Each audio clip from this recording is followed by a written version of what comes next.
Assumiràs la veu d'un poble i serà la veu del teu poble i seràs per sempre poble i patiràs i esperaràs i aniràs sempre entre la pols.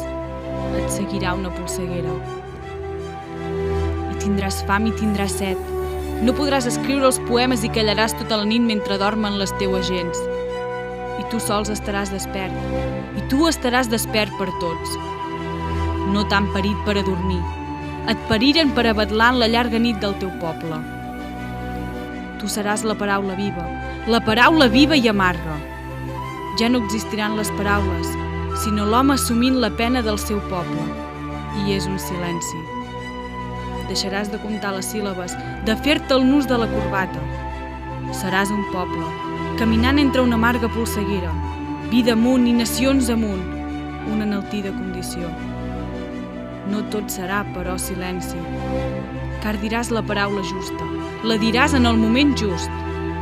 No diràs la teua paraula amb voluntat d'antologia.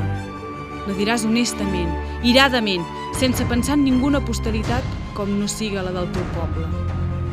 Potser et maten, o potser s'enriguen, potser et delaten. Tot això són banalitats. Allò que val és la consciència de no ser res si no s'és poble. I tu, greument, has escollit. Després del teu silenci estricte, camines decididament.